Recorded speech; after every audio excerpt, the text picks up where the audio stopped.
देखते हैं अगला टाइप, विषम दिनों की अवधारणा। ये भी बहुत इंपॉर्टेंट है। देखिए विषम दिन किसे कहते हैं, तो कोई कितना भी दिन हो, जैसे 13 दिन, 12 दिन, 6 दिन, 8 दिन, उसमें सप्ताह के बाद जो दिन बचते हैं उसको अतिरिक्त दिन या विषम दिन कहा जाता है। परिभाषा अगर देखेंगे तो दिनों की के इस पूर्ण साप्ताहिक चक्र के बाद बचे अतिरिक्त दिनों को विषम दिन कहा जाता है। जैसे मान लीजिए कि 12 दिन बाद की बात की जाए तो इसमें 7 से भाग देने पे जो शेषफल बचेगा वही विषम दिन होगा। ठीक है, जैसे इसमें एक सप्ताह पूरा हो जाएगा, साप्ताहिक चक्र के बाद बचा हुआ दिन 5 दिन इसमें बचेगा, क्योंकि 12 दिन में 7 दिन के बाद केवल 5 दिन ही बचेगा, इससे सप्ताह तो कंप्लीट हो नहीं पाएगा। तो ऐसे बचे हुए दिनों को हम लोग विषम दिन कहते हैं। जैसे मान लीजिए कि 242 में कुल कितने विषम दिन होंगे, तो 7 से भाग देंगे, भाग देकर भागफल नहीं लिखना है, भाग देकर शेषफल लिखना है। जैसे 242 में भाग देंगे 7 से, तो 7 तिया 21, 3 2 7 28 और शेषफल आएगा 4। तो इसमें विषम दिनों की संख्या कितनी हो जाएगी, विषम दिन 4 हो जाएंगे। ठीक है, मतलब कंप्लीट होने के बाद सप्ताह जो दिन बचता है उसको विषम दिन कहते हैं। ठीक है, और इसको निकालने के लिए 7 से भाग देके जो शेषफल बचे उसको विषम दिन कहेंगे। ठीक है, चलिए देखते हैं। यदि 1 मई को सोमवार था, इसका प्रयोग कहाँ करते हैं ये समझने के लिए मैंने क्वेश्चन दिया है। यदि 1 मई को सोमवार था तो 31 जुलाई को कौन सा दिन होगा। जब इस तिथि में और इस तिथि में ज्यादा दिनों का अंतर हो कि आप 7-7 दिन न गिने, तो उस स्थिति में मान लीजिए महीनों का अंतर हो तो उस स्थिति में विषम दिन का प्रयोग करते हैं। जैसे 1 मई को सोमवार था, को कौन सा दिन था, सोमवार। तो पूछा गया है कि 31 जुलाई को कौन सा दिन होगा। ठीक है, अब इसमें करना कुछ नहीं है, मई महीना लिख लेंगे, फिर जून आता है जून लिखेंगे, फिर जुलाई लिखेंगे। अब देखिए जो 1 मई को हमको जानकारी है, मई में कुल 31 दिन होते हैं, जैसा कि मैंने इस मुट्ठी पे गिन के बताया है। जो उभरे हुए भाग में पड़ेगा, मतलब गिनूंगा मैं जनवरी, फरवरी, मार्च, अप्रैल, मई, उभरे हुए भाग पे जो महीना आएगा वो 31 दिन का होता है। इसमें एक दिन बीत चुका है, तो मई में कुल कितने दिन बचे हैं, 30 दिन। जून 30 दिनों का होता है, पूरा पूरा 30 लिखेंगे। और जुलाई में मित्रों 31 जुलाई तक जाना है, तो हम लोग ये टोटल लिखेंगे 31 जुलाई। इसमें एक दिन बीत चुका है तो हम लोग 30 लिखेंगे। जून में पूरा 30 दिन बाकी है और जुलाई में 31 तक जाना है तो 31 तक 31 लिखेंगे। ठीक है, अब इसमें विषम दिन हम लोग देखेंगे कैसे विषम दिन निकाला जाता है। अभी मैंने आपको बताया कि 7 से भाग दे देंगे तो विषम दिनों की संख्या निकल के आएगी शेषफल के रूप में। अब 7 चौक 28, शेषफल 2 बचेगा, 7 चौक 28 शेषफल इसमें भी 2 बचेगा, 7 चौक 28 इसमें शेषफल 3 हो जाएगा। अब ये देखेंगे कि अगर 7 दिन कंप्लीट हो जाए तो फिर इसको जोड़ लेना है और 7 में फिर 7 से भाग देंगे तो शेषफल 0 बचेगा। और शेषफल 0 बचने का मतलब ये है कि अगर 1 मई को सोमवार है तो 0 का मतलब होता है कि 31 जुलाई को भी सोमवार ही होगा। ठीक है, अब इसी क्वेश्चन में थोड़ा सा मैं आपको सुधार के बताऊं ताकि कोई डाउट ना रह जाए। अगर इसी में 30 जुलाई को ही बताना होता तो हम लोग यहाँ 31 न लेकर यहाँ भी कितना दिन लेते, 30 ही लेते। ठीक है, और इसमें जब हम लोग भाग देते तो यहाँ पे भी शेषफल 2 ही आता है। अगर शेषफल 2 आता तो सब जोड़ के 7 कंप्लीट तो होगा नहीं, 7 से कम रह जाता, 2 2 4 2 6, तो विषम दिनों की संख्या इस प्रकार 6 हमको मिलती। अगर 6 मिले तो आपको यहाँ सोमवार से 6 दिन आगे बढ़ जाना है, 2 3 4 5 6। तो अगर हम लोग 7 दिन आगे बढ़ते तो सोमवार आ जाता, 6 दिन बढ़ रहे हैं तो सोमवार से एक दिन कम आता, तो कम आएगा तो कौन सा दिन आएगा, तो रविवार आएगा, अगर 30 जुलाई की बात की जाए तो। ठीक है, जितना विषम दिन आएगा इस दिन से उतना ही बढ़ जाना है। तो आप गिनेंगे तो भी वही आएगा, सोमवार के बाद मंगल बुध बृहस्पति शुक्र शनि, और यहाँ पे क्या आ जाएगा, रवि आ जाएगा। तो विषम दिनों का प्रयोग थोड़ा अंतर ज्यादा रहे कि आप लोग साथ साथ न गिन सके, महीनों में काउंट करना पड़े, तो विषम दिनों का प्रयोग करते हैं। एक दो क्वेश्चन और देखेंगे तो निश्चित रूप से आपको ये भी क्लियर हो जाएगा। यदि 1 अक्टूबर को रविवार है, 1 अक्टूबर को कौन सा वार है, 1 अक्टूबर को रविवार है, ठीक है, तो 1 नवंबर को क्या होगा, तो 1 नवंबर को क्या होगा, ठीक है। तो 1 महीने का अंतर है, कुछ करना नहीं है, सीधे सीधे अक्टूबर लिखेंगे और अक्टूबर के बाद नवंबर ही लिखेंगे। अक्टूबर जो होता है मित्रों 31 दिनों का महीना होता है, ठीक है। अब इसमें एक तो बीत चुका है तो इसमें लिखना है 30 ही, और जाना है 1 नवंबर पे, तो इसमें एक दिन ही लिखेंगे, ठीक है। विषम दिन निकालने के लिए 7 से भाग देंगे तो यहाँ पे 2 शेष बचेगा, और ये 7 से भाग जाएगा ही नहीं तो 1 शेष बचेगा, तो कुल विषम दिनों की संख्या 3 हो जाएगी। अगर 3 हो जाएगी तो हम लोग रविवार से 3 दिन बढ़ जाएंगे, सोमवार मंगलवार और ये बुधवार, और इसका सही जवाब हो जाएगा सी बुधवार। अब पिछले क्वेश्चन में जो आंसर आया था 31 जुलाई पूछा गया था तो सोमवार होगा, इसके लिए मैंने आपको नहीं बताया इस ऑप्शन में, सोमवार इसका सही जवाब होगा, क्योंकि 30 जुलाई ना पूछ के क्या पूछा गया, 31 जुलाई पूछा गया है। चलिए अगले क्वेश्चन पे चलते हैं। यदि 17 मार्च को सोमवार था तो 12 जुलाई को कौन सा दिन होगा। देखिए 17 मार्च को सोमवार था, इसमें भी कुछ डाउटफुल क्वेश्चन मैंने लिया है, आप लोग अंत तक बने रहिए ताकि कोई भी कंफ्यूजन आपकी बची ना रहे, ठीक है। 17 मार्च को सोमवार था तो 12 जुलाई को कौन सा दिन होगा, ठीक है। 17 मार्च का मतलब कि मार्च में 31 दिन होते हैं, तो यहाँ 14 दिन अभी बचे हैं, ठीक है। पहले महीना लिख लूँ मैं, मार्च अप्रैल मई जून और जुलाई तक जाना है, ठीक है।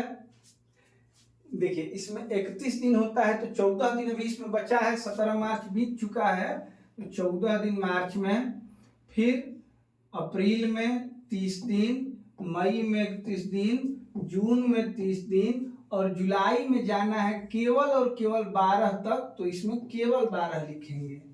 शुरू में जो बीत गया है उसको छोड़ के लिख रहा हूं, और अंत में जहां तक जाना है वो लिख रहा हूं, ये आप लोग जरूर ध्यान रखिएगा।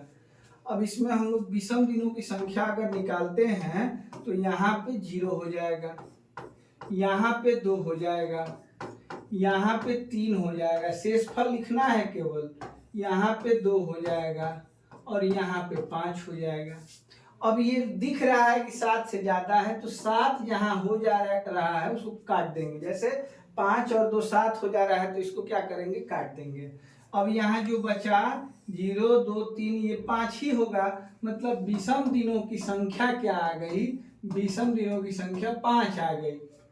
अब आगे आप सोमवार से 5 दिन बढ़ जाएंगे, 1 2 3 4 और 5। सोमवार के बाद मंगल बुध बृहस्पति शुक्र और ये क्या हो जाएगा, शनिवार, जो कि ऑप्शन ए में चमक रहा है, इसी को हम लोग पिक करेंगे, ठीक है मित्रों। उम्मीद है आप लोग मेरी बात जरूर समझ पा रहे होंगे। कोई भी दिक्कत हो तो आप लोग कमेंट जरूर करिएगा, कोई क्वेश्चन ही फंस जाए तो आप जरूर कमेंट करिएगा, मैं उसका सॉल्यूशन जरूर दूंगा, ठीक है। और थोड़ा इस क्लास को शेयर कर दीजिए आप लोग अपने मित्रों में, ताकि और लोग हमसे जुड़ सके, ठीक है। यदि 1 अप्रैल को रविवार है तो 1 जुलाई को सप्ताह का कौन सा दिन होगा, ये क्वेश्चन आप खुद से करेंगे और इसका आंसर कमेंट में हमको बताएंगे, ठीक है। चलिए 1 जून को सोमवार है तो 1 जुलाई को कौन सा दिन होगा, ये भी आप खुद से करेंगे। अब चलिए, ये बहुत इंपॉर्टेंट क्वेश्चन है, कोई भी बच्चा इसमें फंस सकता है, इसकी गारंटी है। होगा कोई पढ़ने वाला जो पहले से पढ़ चुका होगा तो इसमें नहीं फंसेगा, अन्यथा इसमें फंसना निश्चित है। देखिए दिया गया है कि 18 फरवरी 2004 को बुधवार है, तो 4 मार्च 2004 को कौन सा दिन होगा, ठीक है। तो ये जनवरी से नहीं, फरवरी से आगे बढ़ना है मार्च तक, ठीक है। इसमें आप क्या ध्यान रखेंगे कि फरवरी में 28 दिन बीत चुका है, अभी कितने और दिन बचे हैं, तो इसके लिए आप सन पे ध्यान देंगे। तो इसमें ये लीप ईयर है या नहीं ये चेक किया जाएगा कि आपको ये पता चल सके कि इसमें 28 दिन होंगे या 29 दिन होंगे, ठीक है। तो मैंने बताया है कि केवल अंतिम 2 अंकों में 4 से भाग दिया जाता है, ये पूर्णतः कट जा रहा है क्योंकि 0-4 का मतलब 4 ही होता है। तो ये लीप ईयर की फरवरी है, 18 दिन बीत चुके हैं इसमें, इसलिए इसमें 11 दिन और बचे, और उसके बाद ये 4 मार्च तक ही जाना है तो 4 दिन और ऐड कर लेंगे, और 11 में भाग देंगे 7 से तो विषम दिन बचेगा 4, और यहाँ बचेगा 4। अब ये इसमें 8 में फिर 7 से भाग देंगे तो शेषफल 1 बचेगा। 1 विषम दिन का मतलब होता है 1 दिन आपको आगे बढ़ जाना है। बुधवार दिया गया था, इससे 1 दिन आगे बढ़ जाएंगे तो बृहस्पतिवार इसका सही जवाब होगा, जो कि ऑप्शन डी में बताया गया है, ठीक है। तो यहाँ केवल लीप ईयर की फरवरी है या नहीं इसका ध्यान रखना था। चलिए ये और भी अच्छा क्वेश्चन है और इसका जवाब भी थोड़ा सा मजेदार होगा, ध्यान से देखिए। 14 फरवरी रविवार के 3 दिन बाद पड़ती है, रविवार के 3 दिन बाद, एक ही के का प्रयोग हुआ है इसलिए मैं केवल 3 लाइनें खींच रहा हूं, और ये जो दिन है वो 14 फरवरी है, ठीक है। रविवार के बाद सोमवार, मंगलवार, और ये 14 फरवरी को बुधवार है। ये आपको जानकारी घुमा फिरा के दी गई है। 14 फरवरी को बुधवार है, ये बात आपको बताई गई है। तो मार्च 14 तारीख को सप्ताह का कौन सा दिन होगा, तो आप लिखेंगे फरवरी और जाना है मार्च तक। देखिए 14 दिन तो बीत चुका है, इसमें और अगर हम लोग 14 दिन लेते हैं, फिर मार्च में जाना है 14 तारीख तक, तो इसमें भी 14 दिन ले लेते हैं, ठीक है। तो इस हिसाब से यहाँ भी शेषफल 0 बचेगा और यहाँ भी शेषफल 0 बचेगा, और दोनों जगह शेषफल 0 बचने का मतलब होगा कि अगर ये 14 फरवरी को बुधवार है तो 14 मार्च को भी बुधवार ही होगा, ये 14 मार्च भी क्या होगा, बुधवार होगा, बुधवार होगा। ये आंसर आपको मिल चुका है, लेकिन ये आंसर सही नहीं है। क्यों सही नहीं है, क्योंकि फरवरी में 14 दिन तो बीत चुके हैं, ये बात समझ में आ रही है, लेकिन 14 दिन ही बचे हैं, इस बात की पुख्ता जानकारी नहीं है। क्यों नहीं है, क्योंकि ये नहीं बताया गया है कि ये 14 फरवरी किस वर्ष की 14 फरवरी है, ये लीप ईयर की 14 फरवरी है या नॉन लीप ईयर की 14 फरवरी है। इस पर डिपेंड करता है कि इसमें 14 दिन बचे हैं कि 15 दिन बचे हैं। हो सकता है कि ये लीप ईयर की फरवरी हो, तब यहाँ 14 ना लिख के हम लोग क्या लिखेंगे, 15 लिखेंगे, और 15 में अगर 7 से भाग देंगे तो शेषफल 1 हो जाएगा। तो यहाँ दोनों संभावनाएं हैं कि हो सकता है कि यहाँ विषम दिन 0 हो, या हो सकता है कि यहाँ विषम दिन 1 हो। तो इसका आंसर 1 दिन बढ़ा के बृहस्पतिवार भी हो सकता था, ठीक है। और इसका आंसर अगर 14 दिन पे निकाला जाए तो बुधवार ही होगा। तो ये दोनों आंसर संभव है, इसलिए निश्चित तौर पे ये नहीं कहा जा सकता कि इसका आंसर बुधवार है या बृहस्पतिवार। तो इसके लिए एक ऑप्शन होता है C and D, can't be determine, मतलब तय नहीं किया जा सकता। इसका सही जवाब होगा मित्रों, ये ध्यान देना है, जब भी फरवरी का जिक्र आए तो आप लोग ये जरूर ध्यान देंगे कि ये फरवरी लीप ईयर की फरवरी है या नॉन लीप ईयर की फरवरी है। खुद से ही 14 दिन की फरवरी और बची है, फरवरी में और 14 दिन बचे हैं, ये डिसाइड कर लेना ये तो गलत है और गलत हो जाएगा इसके कारण से प्रश्न। इसीलिए इसमें ऑप्शन सी एंड डी दिया गया था, मतलब कांट बी डिटरमाइंड, मतलब कि तय नहीं किया जा सकता। अब इसी क्वेश्चन को सही तरीके से अगर दिया गया होता तो यदि साधारण वर्ष की बात की जाती तो 14 दिन बीतने के बाद 14 दिन ही बचते। अगर साधारण वर्ष की फरवरी होती तो यही आंसर होता है 00 का मतलब अगर साधारण वर्ष के लिए पूछा जाए तो बुधवार ही इसका सही जवाब होता है। यहाँ पे वही साधारण वर्ष छोड़ दिया गया है, इसलिए इसका जवाब क्या हो गया है, CND हो गया है। साधारण वर्ष का मतलब कि ऐसा वर्ष जिसमें फरवरी 28 दिन की होती है, ठीक है। अब इसको आप लोग खुद से कर लेंगे, इसका सही जवाब आएगा बुधवार, ठीक है। चलिए अगले क्वेश्चन पे चलते हैं। बहुत ज़्यादा गर्मी है, गर्मी इसलिए है क्योंकि मैं फैन बंद करके वीडियो बनाता हूँ और जितना पसीना मैं बहा रहा हूँ उसका आधा हिस्सा पसीना अगर आप लोग बहा देंगे तो आप लोग परीक्षाओं के दौड़ में शामिल हो जाएंगे, ठीक है। उम्मीद करता हूँ कि आप लोग ये वीडियो पेन और पेपर के साथ देख रहे होंगे। अगर पेन पेपर के साथ नहीं देखेंगे तो इससे बेहतर है कि आप जाके PUBG गेम खेलें, ठीक है। ज़्यादा बात मैं इसलिए नहीं करता क्योंकि आपका समय बर्बाद होगा, और जहाँ बात करने की बात आएगी तो हमारा एक सोशल मुद्दों पर एक चैनल में एक प्लेलिस्ट है, उसमें मैं बात करता हूँ। अगर आपको बात ही सुनना होगा तो सोशल मुद्दों वाली प्लेलिस्ट खोल के जरूर देखिएगा, उसमें अच्छी अच्छी चिकनी चुपड़ी बातें करता हूँ। अभी आइए पढ़ते हैं। यदि अप्रैल की 13 तारीख को बुधवार है तो मई की 9 तारीख को क्या वार होगा। अप्रैल 13 को बुधवार है, ठीक है। तो मई 9 को कौन सा वार होगा यही बताना है। चलना है अप्रैल से और पहुंचना है कहाँ तक, मई तक, ठीक है। अप्रैल में क्या करना है तो 13 तारीख को बुधवार है, 13 दिन बीत चुके हैं। अप्रैल 30 दिनों के अप्रैल 30 दिनों का महीना है और इसमें 13 बीत जाने के बाद 17 दिन और बचेंगे और मई में जाना है 9 मई तक। कितने तारीख तक, 9 मई तक। तो इसमें 9 दिन ऐड कर लेंगे, 7 से भाग देंगे तो 20 दिनों की संख्या 3 आ जाएगी, क्योंकि 7 दूनी 14, 3 शेष बचेगा। इसमें 7 से भाग दिया जाए तो 2 शेष बचेगा, तो 3 2 5 20 दिनों की संख्या मिल जाएगी हमें। और बुधवार से 5 दिन आपको बढ़ जाना है, बृहस्पति शुक्र शनि रवि सोम, ठीक है। और इसका जवाब भी हो जाएगा सोमवार। तो उम्मीद है आप लोग इस बात को समझ रहे होंगे।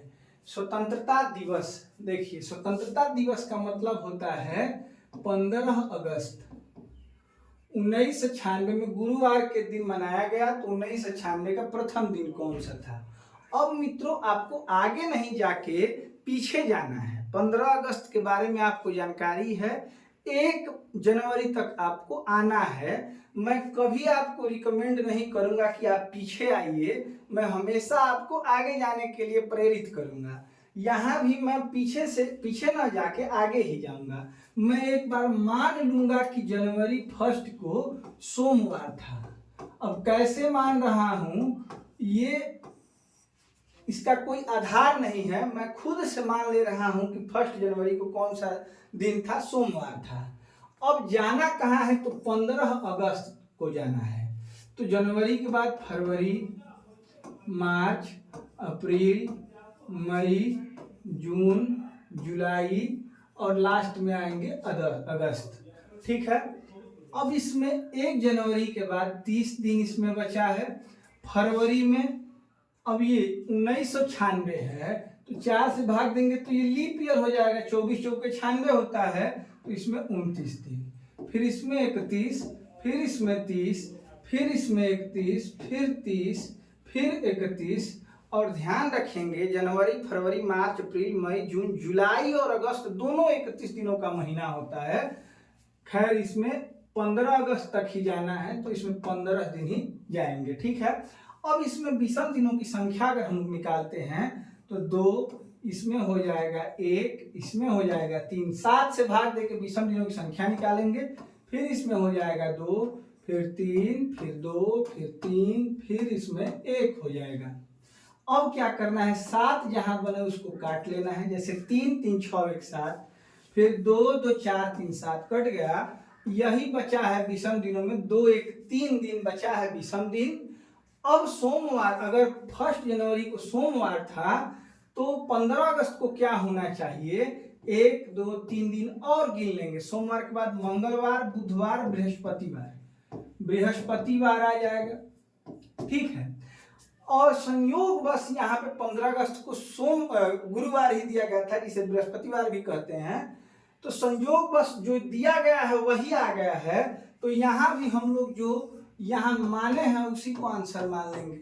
अब सुनिए, मान लीजिए कि यहाँ गुरुवार न देके क्या दिया गया होता, शुक्रवार दिया गया होता। ये तो मुझे पता नहीं था पहले से कि गुरुवार ही आ जाएगा। मान लीजिए कि शुक्रवार दिया होता और यहाँ पे हमारा बृहस्पतिवार हो जाता, तो यहाँ से आप 1 बढ़ा के शुक्र तक पहुंच सकते थे, तभी तो यहाँ शुक्र होता।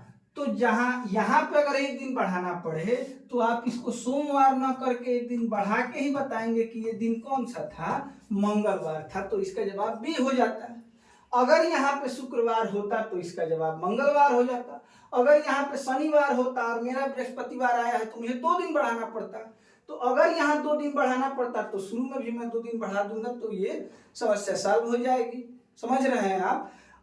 इस क्वेश्चन में सोमवार मैंने माना तो बृहस्पतिवार ही आ गया 15 अगस्त, जो कि क्वेश्चन में भी दिया गया है। तो सेम डे है तो ना बढ़ाना है ना घटाना है, जो माना है मैंने उसी को जवाब अपना बनाना है। तो सी ऑप्शन इसका सही जवाब हो जाएगा। तो कभी भी पीछे मुड़ के नहीं आना है, हमेशा आगे जाना है, क्योंकि आपको मैं पढ़ा रहा हूं और यहाँ पे रिवर्स गियर है ही नहीं, आपको आगे बढ़ना है। ठीक है, चलिए आगे वाले क्वेश्चन पे चलते हैं। और एक बात और ध्यान रखिए, गणतंत्र दिवस का मतलब होता है 26 जनवरी को गणतंत्र दिवस मनाया जाता है।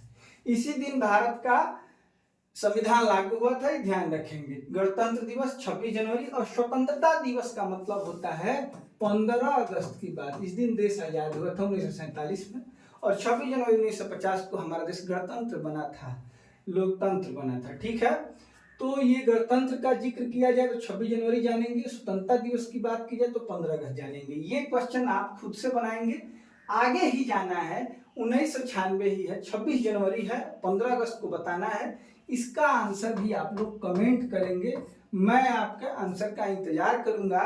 तो आप लोग भूलिएगा मत कमेंट करना। ठीक है, अब आज के लिए इतना ही।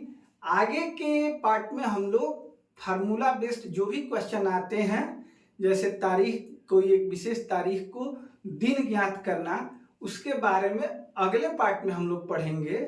आप इसका रिवीजन करके इससे क्वेश्चन जो भी बनते हैं बनाइएगा। इसके अगले पार्ट में अगर मैं पढ़ाऊंगा तो आप 90% प्लस क्वेश्चन किसी भी बुक से बना सकते हैं।